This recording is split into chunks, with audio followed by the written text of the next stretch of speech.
Yo voy a hablar de la personalidad, de la persona y del personaje. Y viendo un cartel precioso que tenía la Cineteca de North by Northwest, encontré esta frase, ¿no? Que me parece que sería mejor título para esta ponencia que la que propuse yo.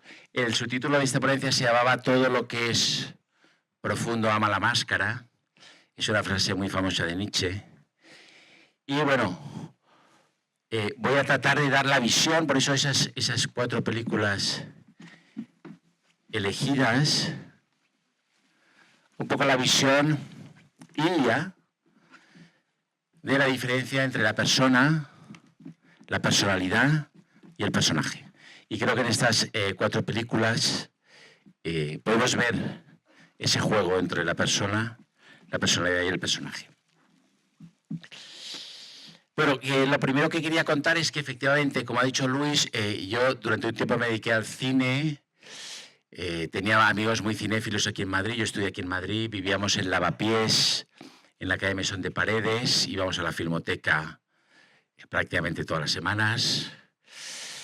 Luego yo era amigo de un crítico de cine del mundo de los años 90 que murió, Manolo Marinero, que tiene un libro fabuloso que se llama Humphrey Bogart. Es un libro que se encuentra ya en saldo o en segunda mano. Es el libro más divertido que he leído en mi vida. Es una especie de biografía recreativa de Humphrey Bogart. Y Manolo Marinero era amigo de Víctor Erice. Víctor Erice ya era, estamos hablando de los años 90, ya era una institución. Y yo estudié aquí en Madrid, estudié astrofísica, pero me dedicaba con mis amigos a hacer cortometrajes. Hicimos varios cortometrajes, colocamos algunos en festivales. Uno llegó hasta el Festival de Cannes, sección oficial. O sea, hicimos algunas cositas. Yo me empecé a distanciar del cine porque me di cuenta que hacer una película es un proyecto muy largo de varios años y que implica a mucha gente, y es un proyecto en el que al final es muy fácil acabar perdiendo el control del proyecto y acabar perdiendo la visión. Y entonces ahí decidí apartarme del cine. Hacer libros es algo más solitario, algo que uno puede controlar más y puede también los plazos, etc. Pero bueno, mi amigo, que era Alfonso Amador, que sigue en el cine, pues siguió haciendo películas. Pero este conocimiento de Manolo Marinero fue importante en mi vida porque yo estudié astrofísica, pero cuando acabé me fui a la India. Y me fui a la India con un proyecto de estudio de lo que se llamaban allí art movies, que son el cine, digamos, de autor que se hacía en Calcuta. O sea, Bollywood existía, no era tan importante como lo fue luego, pero yo iba a hacer art movies en Calcuta. Y Víctor Erice me hizo una carta de recomendación para esa beca. Yo pedí una beca a la Agencia Española de Cooperación Internacional. Y estas cosas te enteras luego. Me dieron la beca gracias a esa carta, porque resultó que el marido de la que daba las becas, que era una funcionaria de la Agencia Española de Cooperación Internacional, que era un médico alpinista, era un fan absoluto de Víctor Erice. Y entonces yo me imaginaba la escena poniéndose el pijama a los dos. Pues ha venido un chico, una beca, tal, hay una carta de Víctor Erice. Y el marido le diría, ese, dásela a ese. Vale, entonces estoy muy agradecido a Víctor por esa carta. Y eso, ¿qué ocurrió? Que yo me fui a la India con mi proyecto cinematográfico y la India me deslumbró. Yo siempre había querido ir a la India, no sé muy bien por qué. Siempre digo que porque cuando mi padre fue a ver a mi madre por primera vez, que se presentó en su casa, que era algo un poco habitual, se presentó con un libro, y ese libro eran las obras completas de Tagore. Entonces yo siempre digo, bueno, en los orígenes de mi concepción, ese primer gesto, está Tagore, ¿no? Entonces por eso esa atracción por la India. Yo siempre quise ir a la India.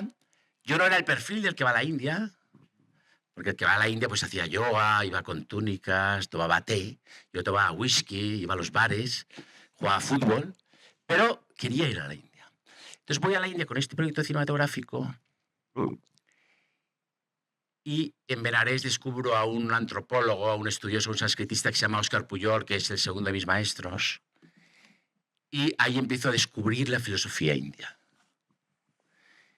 Y entonces el cine empieza a desaparecer de mi vida. O sea, empieza a no tener interés frente a lo que estoy viendo ahí. Sigo yendo a ver películas porque tengo una beca y tengo que cumplir, tengo que hacer un informe. Me pasó una cosa muy curiosa y es que entraba a ver las películas en cualquier ciudad, hice un cine, y entonces veía que igual la sala estaba vacía, pero la primera fila estaba llena, ¿no? Que estás así. Y entonces yo me hice mi reflexión filosófica. Claro, a los indios les gusta meterse dentro de la pantalla, tal. Hice toda la explicación antropológica de ese hecho. Y luego, al cabo del tiempo, me enteré que la primera fila es más barata. Entonces la gente que va mucho se pone en la primera fila porque es más barata. Bueno, pero ahí conocí la filosofía india y dejé un poco de lado el cine y poco a poco lo fui dejando por una cuestión de estudios. Y hay una idea del pensamiento védico y el pensamiento sufí que es muy interesante porque es un poco lo que es la esencia del cine. Tiene esta idea en muchas tradiciones sapienciales, pero sobre todo los sufís son los que más la han desarrollado, pero también el pensamiento védico. Y esa idea consiste en que hay tres mundos. Un mundo es inmaterial, ¿vale? Esto también está en el budismo. ¿Vale? Luego hay un mundo intermedio que es un mundo de materia sutil, ¿vale? Que los sufís lo llaman el mundo imaginal, es el mundo de la imaginación. De esto hablaremos al final, si me da tiempo. Hablaremos un poco de los datos y de un poco hacia lo que vamos. Y luego hay un mundo sensible, que es, digamos, el mundo... ¿Vale? Entonces los sufís dicen que el mundo imaginal, que es un mundo intermedio, es el mundo donde los cuerpos se espiritualizan y lo inmaterial se materializa, pero se materializa de una manera sutil. Este mundo de la imaginación es el mundo de lo visto y lo escuchado. ¿Vale? Es el mundo de los sueños, de lo visto y lo escuchado, y también es el mundo del cine. ¿Vale? En el cine no hay olfato, en el cine no hay gusto, en el cine no hay tacto. ¿Vale? Algo parecido pasa en los sueños. Hay un cuento muy bueno de Cortázar, un cuento extraordinario que se llama La noche boca arriba, que la primera frase es: nunca soñaba con olores. Que creo que hay gente que sueña, yo no sueño con olores, pero el olor es algo que no está muy presente en los sueños, tampoco el gusto o el tacto puede estarlo, ¿no? Y de este mundo, que según los sufís, este es el país de las almas, vienen los otros dos. Eso es el eje del mundo. De hecho, cuando nos morimos, según los sufís y según los budistas, los sufís llaman a este mundo Barzakh, ¿vale? Y los budistas lo llaman bardo.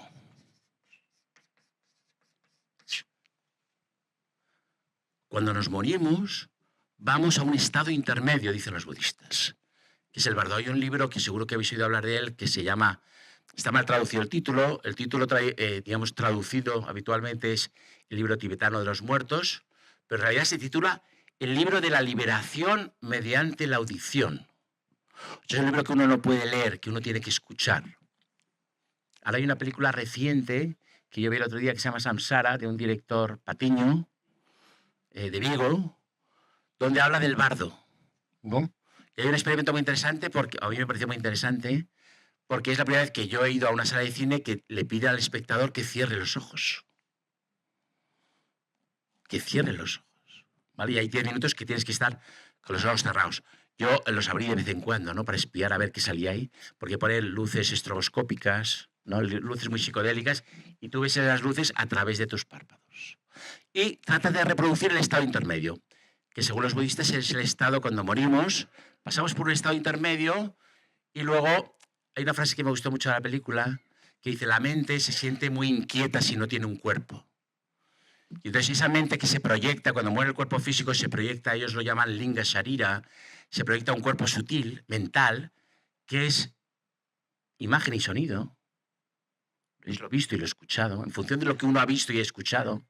Por eso yo siempre digo que no hay que verlo todo. Hay cosas que es mejor no verlas. En función de lo que uno ha visto y escuchado, crea un cuerpo de imágenes y sonidos que se proyecta en otro ser. ¿Vale? Y El bardo son las instrucciones que se da al moribundo para que tenga una buena reencarnación o incluso pueda liberarse en ese estado intermedio. ¿Vale? Entonces el cine está aquí. ¿Vale? Esta es una idea muy india. Cultivar el cine es cultivar lo visto y lo escuchado. No hay que verlo todo, no hay que ver... también hay que saber apagarlas, o sea, cortar con ciertas películas, ¿no? Entonces, ¿qué relación tiene todo esto? Estarán ustedes pensando con estas 4 películas. Estas 4 películas, voy a contar un poco, en líneas generales, mi visión de la filosofía india y te voy a tratar de conectarlas con estas 4 películas.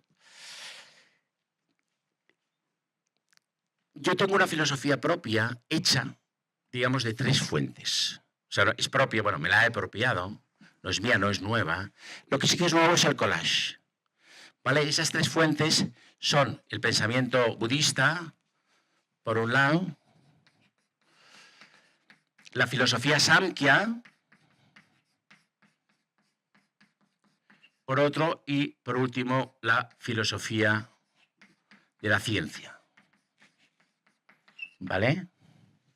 Digamos que estos son mis 3 líneas de investigación. Según un mito védico, ¿vale? Fijaros, Atel, esto se entiende, ¿no? Atel, un cuento de una identidad equivocada. ¿Vale? Según el pensamiento védico y según el mito védico, el uno se hace 2. ¿Vale? Este es un mito que aparece en las Upanishads. ¿Vale? ¿Por qué el uno se hace 2? El origen del mundo, el mundo es cíclico, es decir, que el origen del mundo siempre es un recomienzo. ¿Vale? Pero ese recomienzo, el uno se hace 2. ¿Vale?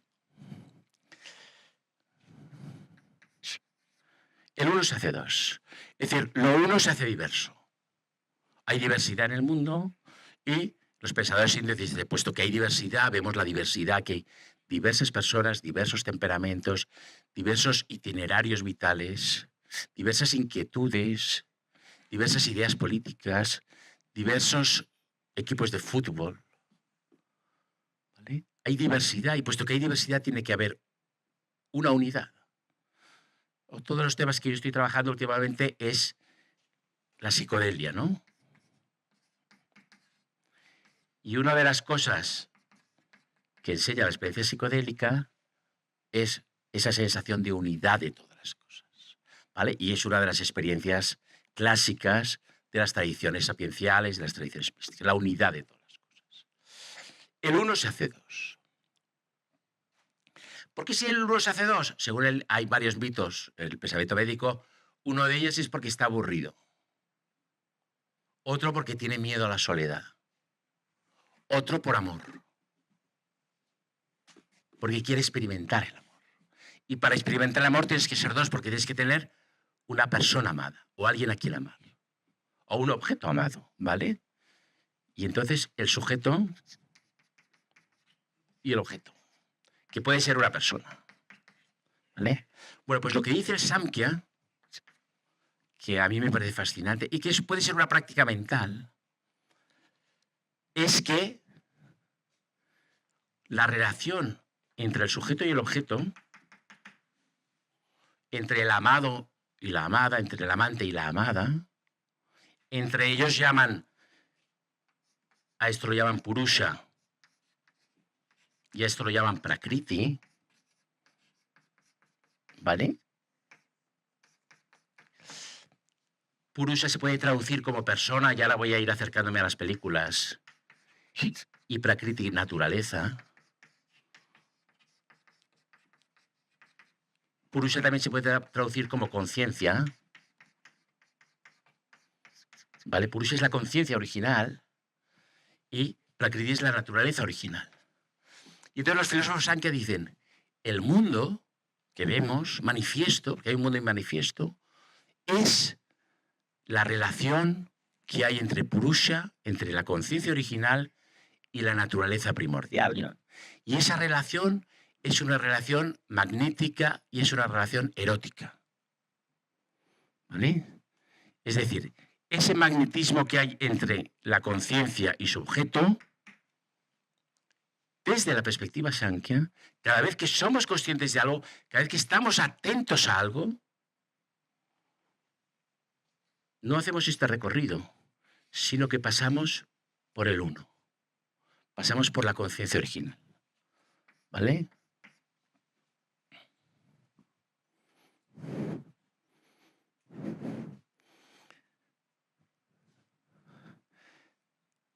El budismo a eso añade que lo que llamamos personalidad, y ahora ya voy a ir a las películas, ¿vale? Hay un cuento de Borges fabuloso. Borges era muy sensible a todas estas cosas, que se llama La nadería de la personalidad. Pero fijaros que nuestro mundo, que es el mundo este del capitalismo desaforado en el que vivimos, que hay un culto al individuo, la personalidad es algo fundamental. ¿Vale? El budismo siempre ha sospechado de la personalidad. Y el budismo dice, bueno, la personalidad, lo que llamamos personalidad, lo que llamamos personas son 5 cosas. Y ellos dicen que son materia, rupa, sensación, vedana, percepción, samña, intención, samskara, y conciencia, vijnana, conciencia personal. ¿Vale? Una de las novedades del budismo es decir, bueno, no hay persona, parece que hay persona, esto lo dice Hume de una manera muy parecida, parece que hay una persona, pero en realidad esa persona es un amasijo de percepciones, sensaciones, materia, inclinaciones y sentido del yo. En realidad no hay persona. Si rascas ahí no hay nada. ¿Vale? Esto es una doctrina fundamental del budismo que se llama Anatmyavada. O sea, no Atman. Anatmya y Vada significa doctrina. Anatmya, no Atman. A es privativo. Anatmya, no Atman. No hay persona. Hay un amasijo. Esto lo dice Hume en el Tratado de la Naturaleza Humana. Hay una historia muy bonita sobre esto en... Dijimos, no sé si sabéis que Hume quería, desde muy joven, quería la celebridad literaria. Y entonces, desde muy joven, su padre quería que fuera abogado, como todos los padres, pero él quería la celebridad, y entonces se fue a un colegio jesuita que hay cerca de París, que se llama La Flèche, donde había estado Descartes. Y se encerró allá, y hay una gran biblioteca, y se encerró allá a escribir su gran obra filosófica. Era muy joven, pero tenía mucho talento. Y escribió el Tratado de la Naturaleza Humana, que es un mamotreto de 1000 páginas. Y ese libro fracasó. Y luego toda su vida estuvo troceándolo y publicándolo por partes. Y las partes más o menos entraron. Se leyeron, se vendieron. Y es posible que en ese colegio se encontrara a un italiano que fue el primer europeo que entendía el budismo, que se llama Hipólito Desideri. Hipólito Desideri llegó a Tíbet. ¿Habéis visto la película El Renacido? El Renacido, The Revenant, ¿no? La de Leonardo DiCaprio, ¿no? Esa odisea, ¿no? Por ahí. Pues algo parecido, este tipo llega hasta el Tíbet, se mete en un monasterio, aprende tibetano, se queda a vivir allí con los tibetanos. Él tiene su agenda oculta porque es un jesuita y quiere convertir y escribe un catecismo católico en tibetano, pero entiende el budismo y le plantea ciertas cuestiones. Y luego, propaganda fi del Vaticano le da el Tíbet a los dominicos, él es jesuita, y entonces regresa a Europa para pelear por, digamos, el Tíbet jesuítico en el Vaticano y para en La Flèche, donde está Hume. Entonces, bueno, se han hecho investigaciones y se pudieron coincidir, porque todo ese fragmento de Hume, de que no hay persona, hay un amasijo de sensaciones, de inclinaciones, de percepciones. Toda esa idea es una idea muy budista. ¿Vale? Y la idea budista más radical es que la personalidad impide,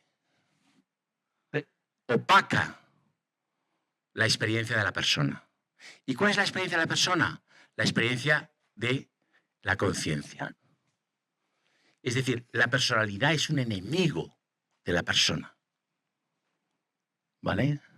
Esto está en muchas tradiciones, no solo en el budismo. ¿Qué pasa en nuestras películas? Tenemos un borrador, ¿no? ¿Es esto?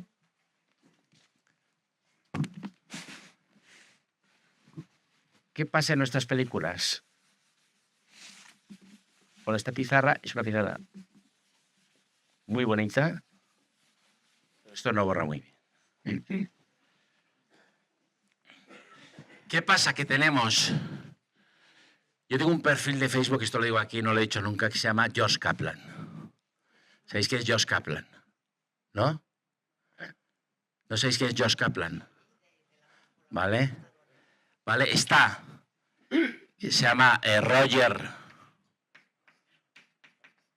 Thorn... ¿Cómo es? Thorn... No, Thornhill, ¿no? El personaje que hace Cary Grant... Thornhill, ¿no? Thornhill, sí. ¿Vale? Y le hacen ser... Josh Kaplan. Le hacen ser... Esto es importante. Porque la vida siempre nos hace ser otra cosa de lo que queremos ser. Pero los budistas dicen siempre, el ser humano llega a la vida con 3 maletas, con 3 clases de inclinaciones. ¿Vale? Esta es una palabra fundamental del budismo, inclinaciones, samskaras. ¿Vale? Esto lo sabéis todos los que habéis tenido hijos, ¿no? El niño llega y llega ya con su paquete de inclinaciones y con lo que le gusta y lo que no le gusta. Y da igual lo que tú pienses. Tú le pones el balón y lo patea o lo ignora. ¿Ahí? Y eso lo trae él ya. Traemos ya una cantidad de metafísica tremenda a la vida. ¿Vale? Luego, conforme vivimos, vamos creando otras inclinaciones. Viajamos, nos damos cuenta que nos gusta viajar o que no nos gusta viajar. Hacemos el amor, nos damos cuenta que nos gusta hacer o no nos gusta hacer amor. Vamos generando un nuevo paquete de inclinaciones. Y luego están las inclinaciones que proyectan sobre nosotros la familia, la sociedad, nuestra época. Hay que pensar así, hay que pensar así. ¿Vale? Los budistas, ¿qué quieren? ¿A qué aspiran? Para crear la persona, para vivir la persona, a desactivar las inclinaciones. Las más fáciles de desactivar son las últimas, las que proyecta nuestra época, nuestro tiempo, nuestra sociedad, nuestra familia, nuestro colegio. Esas son las más fáciles. Luego están las de la propia vida, ¿vale? Y luego las más difíciles son las heredadas, porque son las más antiguas. Y en esas heredadas está también toda la evolución como seres humanos, todo el consciente y el inconsciente colectivo que tenemos y todo el precio que hemos tenido que pagar por nuestra evolución como animales y como seres vivos, ¿vale? En este planeta. ¿Vale? Entonces tenemos aquí a Josh Kaplan, a un tipo que le dicen, tú eres Josh Kaplan. Pero es un poco lo mismo que el padre que le dice al hijo, tú vas a estudiar Derecho, porque hay que ganarse la vida. O tú vas a ser así, guasa. ¿Vale?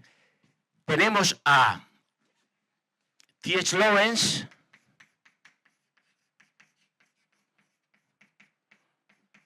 que se convierte en Orange, como dicen ellos, y es Orange. Se convierte en Orange. ¿Se convierte en qué? En un héroe.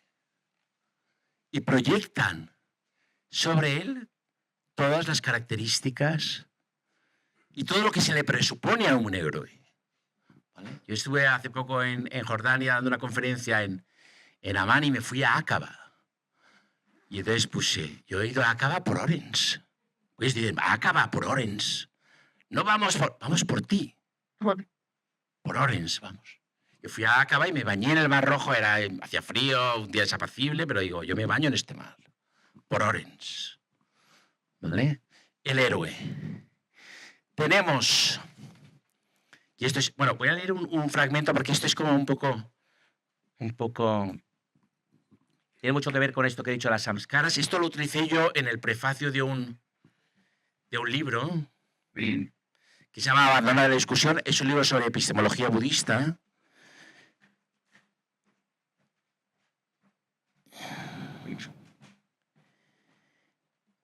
Y el texto es un diálogo de Lawrence de Arabia. Lo voy a leer en inglés. ¿Vale? Bueno, es un libro sobre Nagarjuna, ¿no? Que es un filósofo budista, Y el texto dice, conocemos sin que podamos decir cómo. Disfrutamos del entendimiento sin que sea posible demostrarlo. Percibimos, hablamos, inferimos y comparamos como si soñáramos. Dos acontecimientos de ese sueño permiten la sospecha de Nagarjuna. El primero se podría expresar con las palabras que Borges rescata de Gustav Spiller. La retina y la superficie cutánea invocadas para explicar lo visual y lo táctil. Fijaros, lo visto y lo escuchado, aquí lo visto y lo táctil. Son a su vez dos sistemas táctiles y visuales. ¿Vale? ¿Se ha entendido? Lo vuelvo a leer. La retina y la superficie cutánea invocadas para explicar lo visual y lo táctil son a su vez dos sistemas táctiles y visuales. Y estamos enredados en el mundo de la percepción. No podemos, ahora voy a hablar un poco de eso, no podemos dejar de percibir. Formamos parte de un haz de percepciones. Cuando abrimos los ojos no elegimos qué vamos a ver. ¿Vale? Y la otra, el segundo, con la vehemencia de un diálogo de Lawrence de Arabia. Esto está escrito hace 20 años más o menos. Es un diálogo cuando Lawrence está en crisis, que ya lo que el cerebro quiere dejarlo, y entonces sus seguidores le dicen, no puedes dejarlo. Pasa un poco como en El Padrino 3, ¿no? Cuando él quiere legalizar sus negocios, ¿no? Y el they pull me back in, ¿no? O sea, yo quiero salirme y me meten dentro, ¿no? También aparece en una película que se llama Atrapado por su pasado, ¿no? El pasado nos busca y nos exige. Esos son las samskaras. Y entonces el diálogo dice, un seguidor le dice, a man can be whatever he wants, you said. Una persona puede ser lo que quiera, tú lo has dicho. Y él dice, y estos son las samskaras, dice, he can, él puede, but he can't want what he wants. Pero no puede querer lo que quiere. He can't want what he wants. This is the stuff, entonces él se pellizca la carne, that decides what he wants. Esos son las samskaras. Esa maleta con la que cargamos, que es inevitable, que eso es ser humano. ¿Vale? Y él cuando se quiere salir del papel que le han asignado de héroe, no puede. Y bueno, tiene toda esa experiencia con la violencia, etcétera, etcétera. Y el siguiente personaje... ¿En la mesa? Sí. El siguiente personaje es Adam Evans, ¿no? Aquí es muy interesante, ¿eh?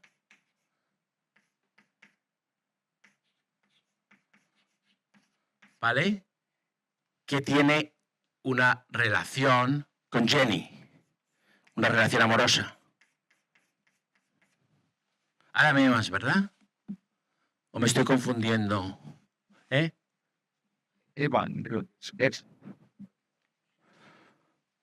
tiene una relación con un fantasma, ¿vale? Es decir, que su personalidad está empatada por el mundo imaginal, por un fantasma que es Jennifer Jones, que creo que era la novia del productor, de Selnick, ¿vale? Y en la última película tenemos a el escritor de novelas mediocres del oeste, que se llama... ¿Cómo se llama? Bueno, lo vamos a llamar Cotten, Joseph Cotten, ¿vale? Que está empatado, en este caso, por Harry Lime, ¿vale? Por el personaje. ¿Vale? Cortázar decía una cosa muy bonita. Yo quería haber hablado de Centauros del Desierto, pero cuando hablé con Luis, me dijo, no, esta ya está cogida. ¿Vale? Porque Cortázar, yo durante un tiempo he sido profesor de relato corto en un máster de escritura creativa. Entonces Cortázar tenía una idea del cuento muy radical. Decía, el cuento, todo cuento tiene, él no utilizaba esta palabra, yo sí que la utilizo, pero básicamente decía, todo cuento tiene que tener un vórtice, como el vórtice de un huracán. Y todo lo que digas en el cuento tiene que estar mirando a ese vórtice. Tiene que ser una preparación de ese vórtice. Ese vórtice normalmente ocurre en la parte final del relato o la parte final de la película. ¿Vale? Pero todo tiene que estar dirigido o pensado. Todo lo que digas que no tenga que ver con el vórtice, quítalo. De manera muy radical, que, digamos, el ejemplo para mí más notable en la historia del cine es Centauros del Desierto. ¿Dónde está el vórtice en Centauros del Desierto? ¿Dónde está el momento donde uno dice toda la película tiene sentido por este momento? Todo el mundo lo ve. Cuando John Wayne va y todo el mundo cree, porque lo tiene su compañero que va detrás de él para impedírselo, todo el mundo cree que la va a matar, porque ya no es blanca, porque ha sido esposa de un jefe indio, y levanta a Natalie Wood y le dice, let's go, vamos a casa. Toda la película está trabajando por ese momento. Yo ahí vi claramente esa idea de Cortázar del vórtice.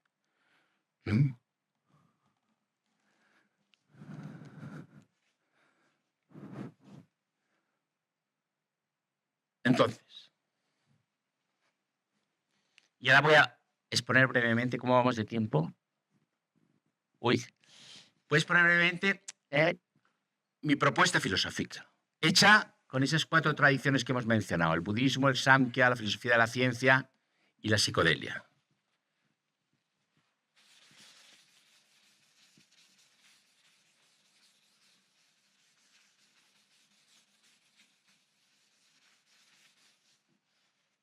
Vivimos en la mente del mundo. ¿Qué quiere decir eso?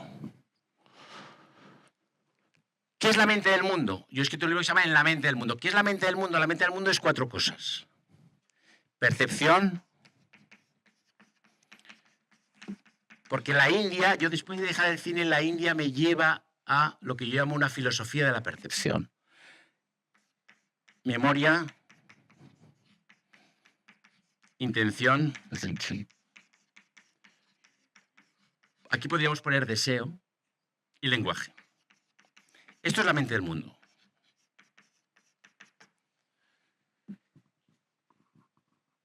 La mente del mundo no es nuestra. Nosotros participamos de la mente del mundo. ¿Vale? Estas cosas no están en el cerebro. De hecho, en el planteamiento filosófico que yo propongo, el cerebro no produce la mente, sino que el cerebro está dentro de la mente del mundo. O sea, hay 2 posibilidades, o que la mente esté dentro del cerebro o que el cerebro esté dentro de la mente. En esta propuesta, el cerebro está dentro de la mente y esa mente no es individual, sino que es colectiva. ¿Vale? Los budistas, que lo llaman samsara, hablarían de un océano o de un mar o de un río. ¿Vale? Que está hecho de percepción, de memoria, de intención y lenguaje. Percepción, ya hemos dicho que cuando abrimos los ojos o cuando abrimos los oídos, no podemos elegir lo que vamos a ver. Estamos ya insertos en una de percepciones. ¿Qué pasa con la memoria? Son las samskaras, son las maletas de las que hablábamos. La memoria, nosotros, esto lo decía muy bien Ortega, la vida es una flecha ya en marcha. Es decir, empezamos a vivir y ya tenemos una serie de inclinaciones, ya estamos en marcha. No elegimos nada, nos han situado en ese momento, con esas inclinaciones. Somos un vector que busca su diana, que puede encontrar o no encontrar, pero estamos ya en marcha. Eso es la memoria. No la hemos elegido nosotros, ¿no? Hay esta idea que yo creo que es adolescente y un poco ingenua de no, yo no he elegido nacer. Por supuesto que has elegido nacer. Nacer es muy complicado. Esto desde una perspectiva budista es claro. La mente no se encuentra a gusto sin un cuerpo, busca siempre un cuerpo. Esto lo explica muy bien en Samsara, ¿no? En la película. La mente no sabe estar sin cuerpo, aunque sea el cuerpo de una cabra. Necesita un cuerpo. La intención, ya lo hemos dicho, las samskaras, memoria e intención podrían ir juntas, porque en función de los recuerdos que tenemos o de la memoria que tenemos implícita, consciente o inconsciente, vamos a elegir unas cosas u otras. Y lenguaje. Hay una frase que a mí me gusta mucho citar de Heidegger, que dice, venir al mundo, venir al lenguaje. Tampoco heredamos, tampoco el lenguaje es nuestro, lo heredamos. Lo heredamos normalmente de nuestra madre. Y el lenguaje tiene toda una historia, todo un pasado, todas unas inclinaciones, toda una moral, toda una ética. Yo esto lo experimenté, yo viví 6 años en Estados Unidos y me di cuenta que el inglés es un lenguaje puritano y voluntarista, como es la sociedad norteamericana. Y yo dije, yo que era escritor, yo dije, yo tengo que irme de aquí, porque yo no soy ni puritano ni voluntarista. Yo no voy a heredar, este no es mi lenguaje. Y no quiero escribir en inglés porque me haría puritano y voluntarista. Venir al mundo, venir al lenguaje. Venimos al mundo y heredamos un lenguaje con una moral implícita. Siempre pongo este ejemplo. Quien mucho abarca, poco aprieta. Pero valdrían muchos refranes. Los refranes están llenos de moral. ¿En virtud de qué es mejor apretar que abarcar? Hay hipótesis que dicen ciento volando. Pájaro en mano, ciento volando. ¿Por qué es mejor pájaro en mano que ciento volando? ¿Por qué? ¿En virtud de qué? Es una metafísica de la senectud. Es una metafísica de viejos. Pájaro en mano diciendo. Un joven siempre diría, no, yo prefiero ciento volando. Un viejo diría, no, pájaro en mano. Amarrategui, como dicen los gallegos. ¿Vale? Entonces, estamos hechos, nuestra mente participa de una corriente que está hecha de percepción, memoria, intención, lenguaje. ¿Qué es la personalidad? No la persona, la personalidad. ¿Qué es? Un remolino en la mente del mundo, pero un fenómeno superficial de la mente del mundo, más o menos cerrado, más o menos abierto, más o menos encapsulado en su propia memoria y sus propias inclinaciones. ¿Cuál es el trabajo nuestro? Digamos, ¿cuál es la cultura mental que nos puede sacar de ese pozo, de esa cárcel de la personalidad? Ir eliminando inclinaciones, ir distanciándonos de las inclinaciones. ¿Significa eso renunciar al deseo? No necesariamente. Pero significa experimentar y vivir el deseo de una manera diferente. Es lo que yo llamo el deseo irónico. Podemos seguir deseando porque somos seres deseantes, porque la vida es deseo, pero podemos salirnos de nosotros mismos y vernos a nosotros mismos desear. Salirnos de nosotros mismos, no hacer la ruta directa y vernos a nosotros mismos desear. Esa es la propuesta que lanza el budismo y que lanzo yo de una manera más secular. El deseo irónico. ¿Cómo estos personajes pueden estas personas, ¿vale? Son personas siempre que tengan contacto con la conciencia original, con el uno. ¿Cómo estas personas pueden deshacerse de sus personajes que se lo han impuesto? ¿Vale? De personalidades, es casi mejor decir personalidades, porque el personaje ya tiene cierta concepción irónica de sí mismo, porque el personaje es un teatro, ¿no? Es una careta. Y pues hacia el mundo vamos todos a representar, los papeles puedes dar, pues en esta ocasión no tenemos elección para verlos de tomar, dice Calderón. ¿Vale? Pero la personalidad, el abogado, el médico, el sacerdote, el profesor, el catedrático, qué personalidad, una gran personalidad, impide la experiencia de la persona. ¿Cómo pueden estas personas deshacerse de sus personajes o de su personalidad? Con sentido del humor. Es decir, tengo este papel, que esto Cary Grant lo hace muy bien. Tengo este papel, me han asignado este papel, pero soy capaz de distanciarme de este papel, soy capaz de reírme de este papel, soy capaz de asumir este papel de una forma irónica. Esa es la propuesta que quería traer yo aquí. ¿Vale? Lawrence no puede hacerlo, no sabe hacerlo, es absorbido por su personalidad y muere de manera temprana y violenta. Bueno, tiene ese episodio, digamos, donde él tiene una relación morbosa con la violencia y luego muere de forma violenta. Un accidente de moto.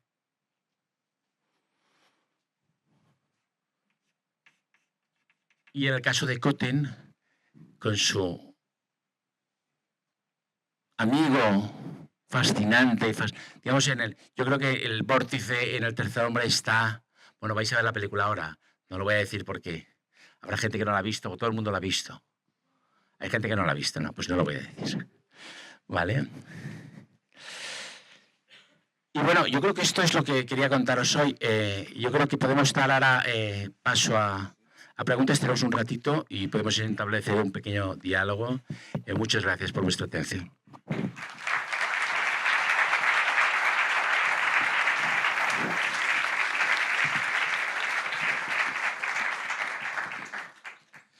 Si alguien tiene alguna pregunta, que levante la mano.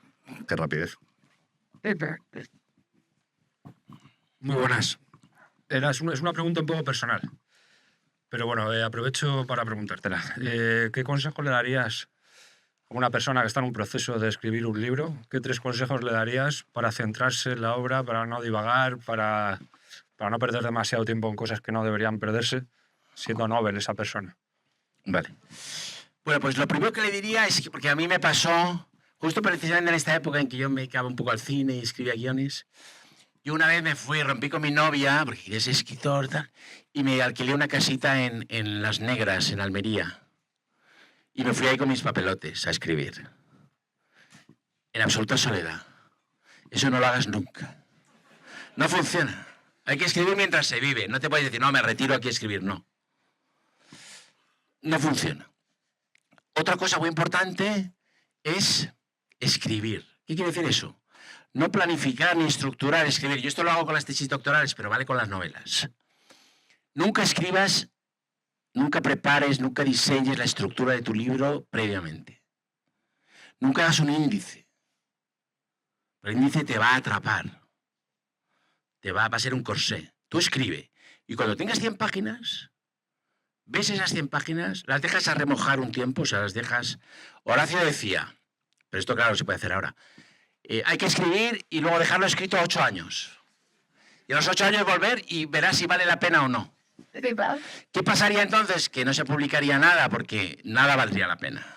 Tú estás ya en otra cosa, tú eres otra persona, dirías, ¿esto qué mierda es? Pero sí que conviene dejarlo un tiempo. Escribes, haces 100 páginas, escribes lo que te vaya saliendo, las dejas un mes y al mes te tomas una buena dosis de café y las lees de corrido. Y entonces verás la estructura. Entonces dirás, no, esto tiene que ser el comienzo, esto es el final claramente, esto intermedio, esto hay que quitarlo, aquí hay que cortar, cortar siempre es bueno. Ese sería mi consejo. Nunca decir, no, mi novela va a empezar, no, tú a 100 páginas. Déjalas a remojar y vuelves a ellas dentro de un mes. Y tú serás otro ya. ¿Vale? Esto es fundamental.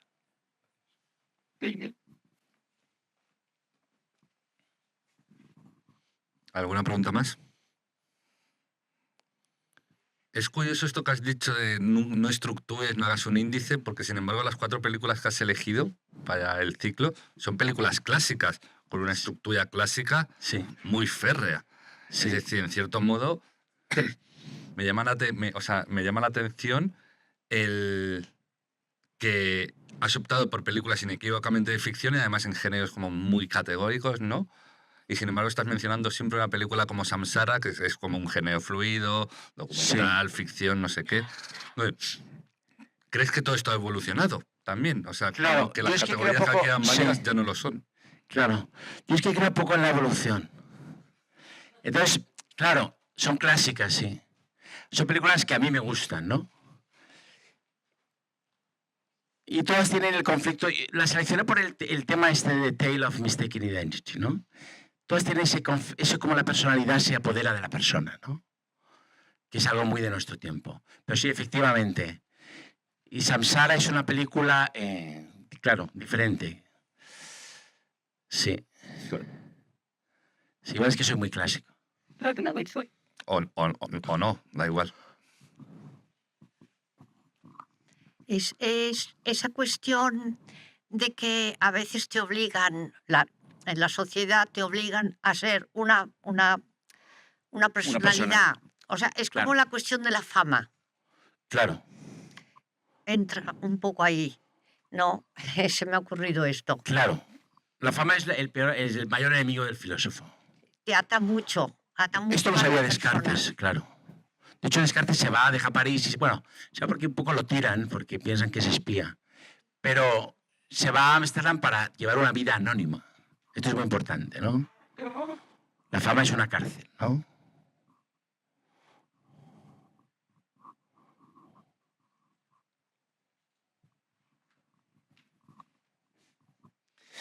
Pues... Sí. Vale. Un poco no sé si quieren ser incluido, pero antes has visto de la vida después de la perfección Sí, del cine. Has hablado de esas películas que hay en media, sí, su brillo, sí.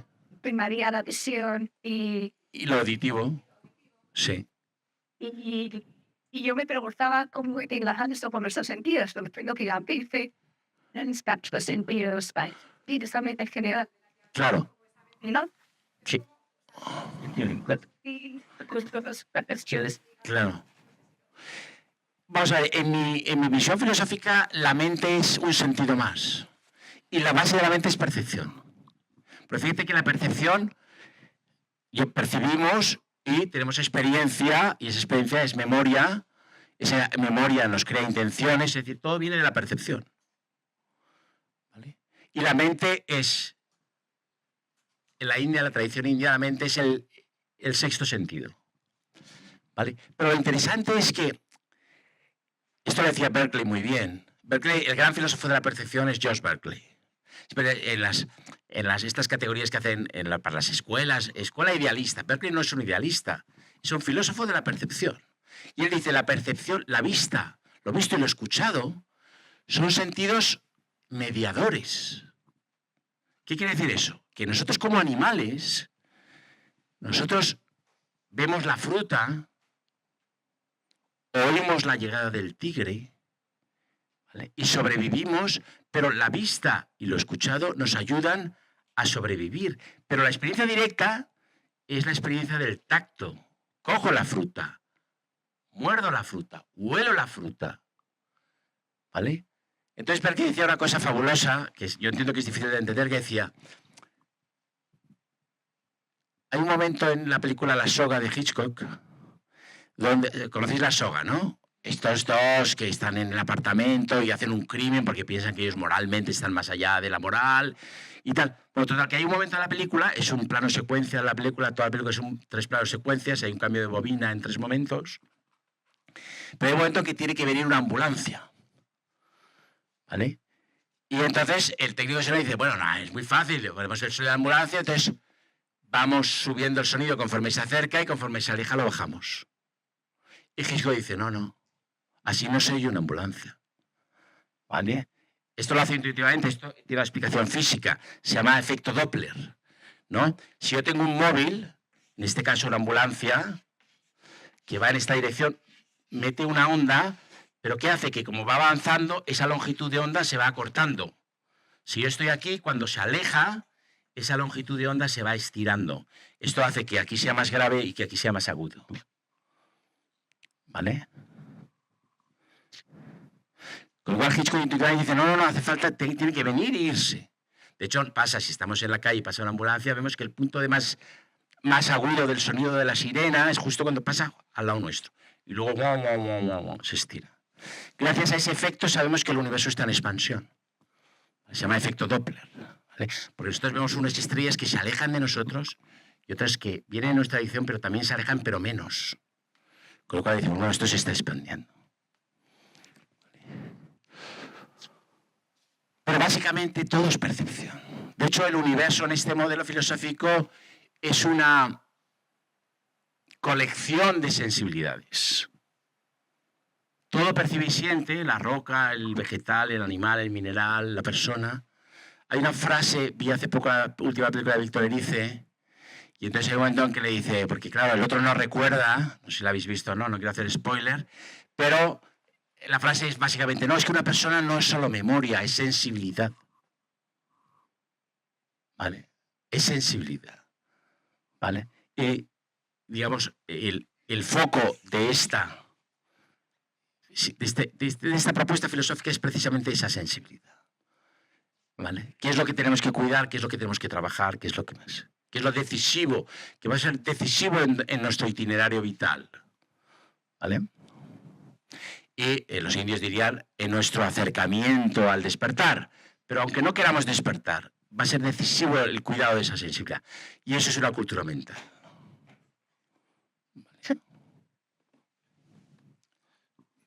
Vale, vamos a dar paso a la última pregunta, ¿vale? Y después ya vemos la película. que no crees en la evolución. Sí. Pregunta que qué significa no creer en la evolución. Sí. Que los de detrás no- Bueno, yo es que creo que las... Bueno, estaba no creo en la otra tampoco, pero estaba pensando en las artes. Yo creo que las artes no evolucionan. Tampoco creo que la ciencia evolucione. Esto es una idea de Thomas Kuhn y de Richard Rorty. Es una idea... básicamente, la idea de fondo es, por ejemplo, en filosofía, que es un poco mi campo. Nietzsche no refuta a Kant. Nietzsche no es un estadio evolutivo, digamos, después de Kant. No es superior a Kant. ¿Qué pasa en la filosofía y pasa en las artes en general? Por ejemplo, en los años, ahora estaba hablando con mi padre que cuando era joven era arquitecto, era muy de esa época, años 70, veía a Antonioni, eran todos locos de Antonioni. ¿Vale? ¿Vale? En realidad, Tarantino no supera, no es un estado evolucionado respecto a Antonioni. Simplemente, esto lo decía Rorty, los filósofos, cuando Nietzsche se pone a escribir, los filósofos que son kantianos dicen, leen a Nietzsche y dicen, coño, aquí, esto es muy interesante. Y entonces empiezan a hablar de Nietzsche. Básicamente, pero en la ciencia pasa igual. Es decir, no hay una progresión, no hay un conocimiento acumulativo. Hay una serie de intereses, una serie de samskaras que hace que una generación se interese por lo que se interesa Tarantino y otra generación se interese por lo que se interesaba Antonioni, por el silencio, por la estética, por... Pero en realidad, Tarantino no es superior a Antonioni. Esto en las artes es muy claro, pero en las ciencias también. Las revoluciones científicas ocurren porque una serie de genios de una disciplina dicen, no, vamos a dejar de hablar en estos términos y vamos a hablar en estos otros términos. Eso es la teoría cuántica. Vamos a prescindir del lenguaje de la física clásica y vamos a inventar otro lenguaje, otro juego. Y vamos a ver luego si sobrevivimos, si tiene aplicaciones prácticas, etc. Pero no quiere decir que sea superior, sino que es un cambio de rumbo. Y en ese sentido es que no creo en la evolución. ¿Vale? Pero tampoco creo en la evolución de las especies, pero en las artes lo veo muy claro, ¿no? Creo que había una pregunta, ¿no?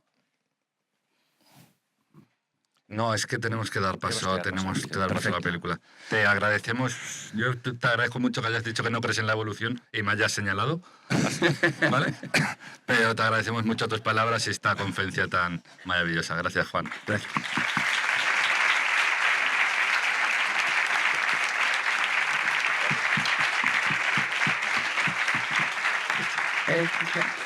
Define.